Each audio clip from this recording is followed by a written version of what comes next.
శ్రీశైలం ఆధ్యాత్మిక క్షేత్రంగానే కాక పర్యాటక క్షేత్రంగా కూడా నేడు ఎంతో ప్రసిద్ధి చెందింది. ఇక్కడ జ్యోతిర్లింగాలలో ఒకటైనటువంటి మల్లికార్జున స్వామితో పాటు అష్టాదశ శక్తిపీఠాల్లో ఒకటైన భ్రమరాంబాదేవి ఆలయాన్ని కూడా మనం ఇక్కడ దర్శించుకోవచ్చు. వీటితో పాటు మరెన్నో పర్యాటక విశేషాలను ఈ వీడియోలో మనం చూడబోతున్నాం.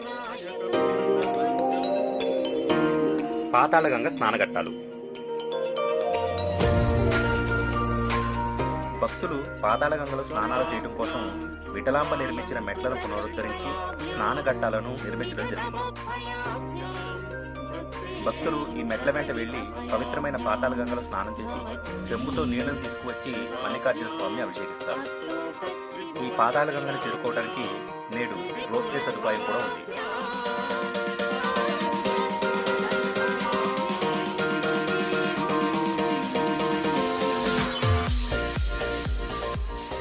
బయలు వీరభద్రుడు. ప్రధాన ఆలయానికి ఆగ్నేయంలో సుమారు 100 మీటర్ల దూరంలో బయలు వీరభద్రుడు ఉన్నాడు. ఈ స్వామిని కొందరు కావలి వీరభద్రుడు అంటారు. శ్రీశైల మహాక్షేత్రానికి క్షేత్రపాలకుడైన ఈ వీరభద్రుడు ఎండా వానలను లెక్క చేయక కాపలా కాస్తుంటాడు. అందుకే ఈ స్వామి ఉన్న మండపానికి పైకప్పు ఉండదు. ఆలయం ముందు భాగంలోని గంగాధర మండపం నుండి దక్షిణ వైపు గల రోడ్డులో 100 మీటర్ల దూరం నడిస్తే ఈ ప్రదేశానికి చేరుకోవచ్చు.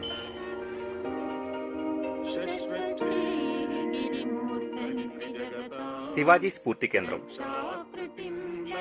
ఛత్రపతి శివాజీ శ్రీశైల మహాక్షేత్రాన్ని సందర్శించి స్వామివార్లను సేవించి కొంతకాలం ఈ క్షేత్రంలో నివసించినట్లు చెప్పబడుతుంది.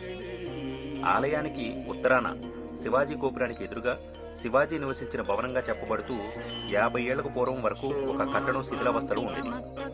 దీనిని స్థానికులు శివాజీ ధ్యాన మందిరం అనేవారు. పూర్తిగా నేలమట్టమైన ఈ మందిరానికి పక్కనే ఇప్పుడు ప్రస్తుతం మనం చూస్తున్న శివాజీ స్ఫూర్తి కేంద్రం నిర్మించబడింది.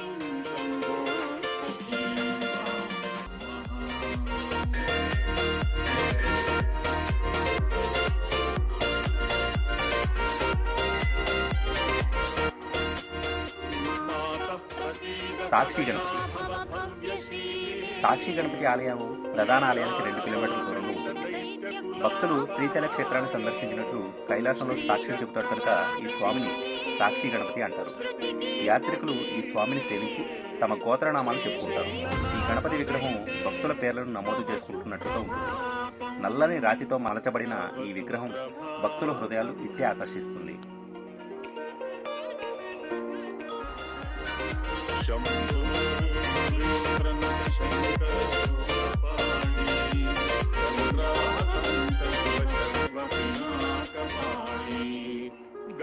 హటకేశ్వరం. దీనినే అటకేశ్వరం అని అంటారు. ఇది పాలధర పంచధారలకు ఎదురుగా 50 అడుగుల దూరంలో ఉంటుంది. శివభక్తుడైన కుమ్మరి కేశప్పకు శివుడు అటికలో బంగారు లింగ రూపంలో ప్రత్యక్షమై అనుగ్రహించిన ప్రదేశమే హటకేశ్వరం. ఇక్కడ స్వామికి చక్కని ఆలయం ఉంది.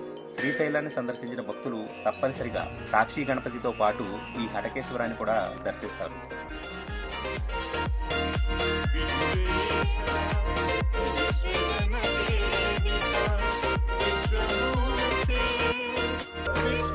పాలధార పంచధార.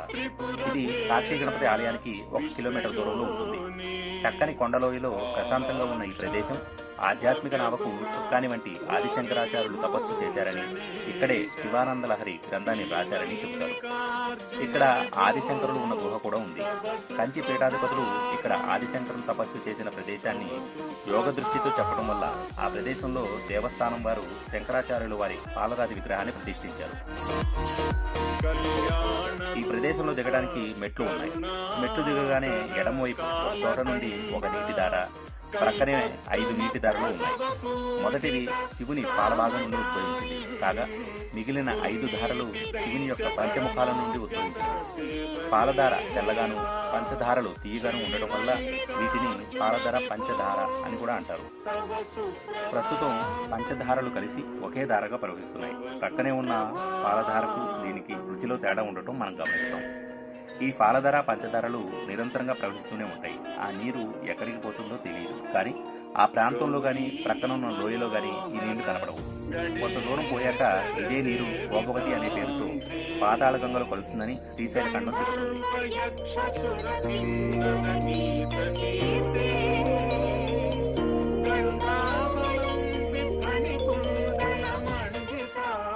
పంచమఠములు ఆధ్యాత్మిక కేంద్రంగాను సిద్ధక్షేత్రంగాను కొనియాడబడిన శ్రీశైల మహాక్షేత్రంలో చాలా కాలం పాటు మఠాలు ప్రధాన పాత్రను వహించాయి. వీటిని ఆశ్రయించుకుని ఉన్న మఠాధిపతులు శ్రీశైలానికి వచ్చే భక్తులలో భక్తి ఆధ్యాత్మిక భావాలను పెంపొందించడానికి కృషి చేసేవారు.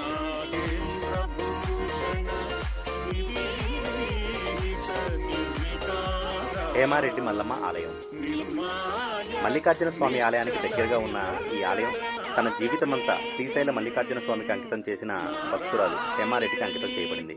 హేమారెడ్డి మల్లమ్మ 14వ శతాబ్దానికి చెందినది. శివుడు దర్శనమిచ్చినప్పుడు మల్లమ్మ ఆనందంతో కన్నీళ్లు పెట్టుకున్నట్లు ఒక పురాణం ఉంది. శ్రీశైల మహాక్షేత్రంలో మల్లికార్జున స్వామి ఆలయానికి వెనుక భాగంలోని పంచమఠాలకు చివర మనం మల్లమ్మ ఆలయాన్ని చూడవచ్చు. దానికి దగ్గరలో ఉన్న మల్లమ్మ విగ్రహం దగ్గర నుండి నిరంతరం ఉబికి వచ్చే నీటిని భక్తులు మల్లమ్మ కన్నీరుగా చెప్పుకుంటారు. ఈ మల్లమ్మ కన్నీరే స్కాంద పురాణంలో శ్రీశైల ఖండంలోని బిందు తీర్థంగా చెప్పబడుతుంది.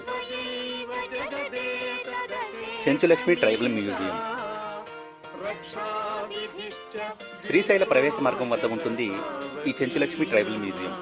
ఈ మ్యూజియంలో శ్రీశైలం అడవుల్లో నివసిస్తున్న చెంచుల యొక్క జీవన విధానం, వారి సంస్కృతి పద్ధతులను కళ్లకు కట్టినట్లు వివరించే సజీవ ప్రతిమలు ఆకట్టుకుంటాయి.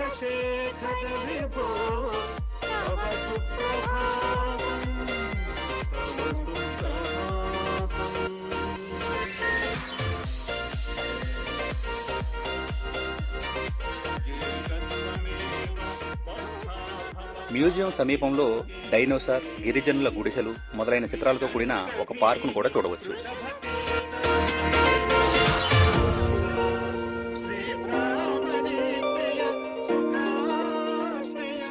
ఈ ఆలయంలో అమ్మవారికి నుదుటిన బొట్టు పెట్టి ఏదైనా కోరుకుంటే ఖచ్చితంగా నెరవేరుతుంది అనేది భక్తుల నమ్మకం.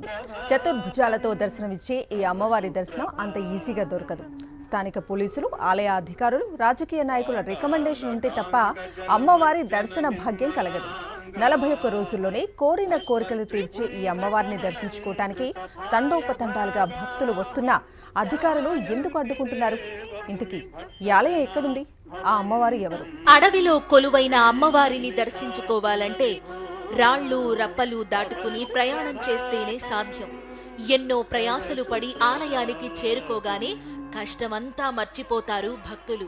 అమ్మవారి దర్శనం కాగానే కోరిన కోర్కెలు తీరుతాయి. అందుకే అమ్మవారిని ఇష్టకామేశ్వరిగా పిలుస్తారు.